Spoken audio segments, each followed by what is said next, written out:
Last time, I'm sure if you watched the video, I did share some four tips on how preaching with notes really helped me and benefited me and could benefit you if you struggle with remembering what your sermon is all about. So, tip number 5, time. Most people who don't, I think this has been my experience, like most people who don't preach with notes usually have to add a lot more to their sermon than they did plan for.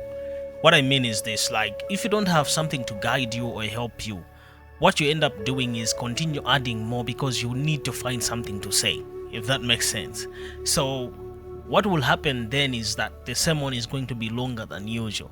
And people have got an attention span, 15 minutes, 20 minutes, maximum maybe 30 minutes. People will have stopped paying that much attention, and so you need to really be cautious. But if you have your sermon well structured and written down, it saves you in terms of how you're going to manage your time.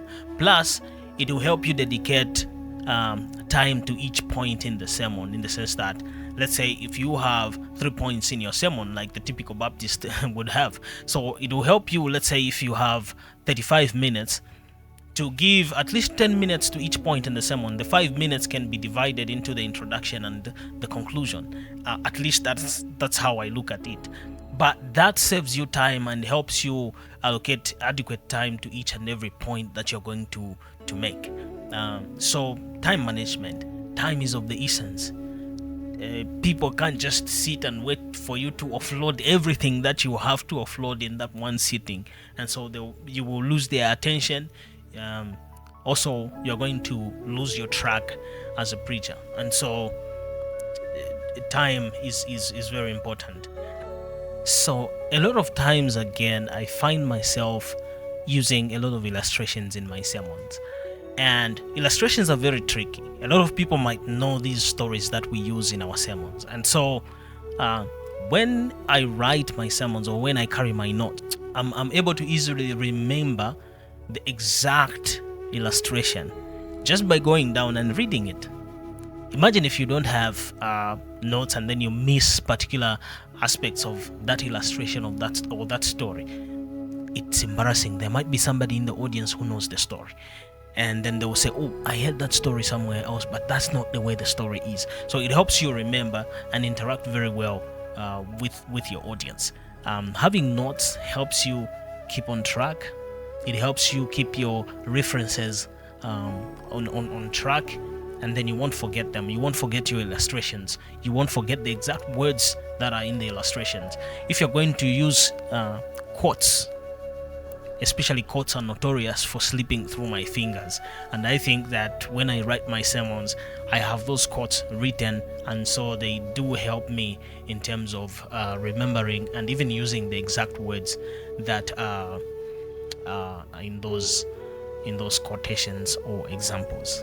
Apart from helping you remember your quotes, your references, also preaching with notes does help you to engage with your audience. And sometimes in when you are carried away with saying what, trying to remember whatever it is that you need to remember, you might lose your audience. But like when you have notes, you consistently continue to speak, and therefore you captivate your audience, and you by making sure that you say whatever it is that you need to say. Also, having notes helps you interact with your audience. You can maintain eye contact. You don't need to lose your composure. But the final one, which I think is really my favorite point, is reusability. Like when you write your sermons or when you print them out, you are able to reuse them at another time in the future. I have this much of a bunch of all my sermons, plus the ones that are in soft copy in the computers, many of them. And so depending on the occasion, depending on the place that I'm going to speak to, I might get one of those old sermons and polish it up, revisit it if it's appropriate for that particular event or audience. Then I'm going to work on it. Sometimes I would improve on it, Sometimes I'll take it as is if it was a well-written sermon, depending on, on what that means.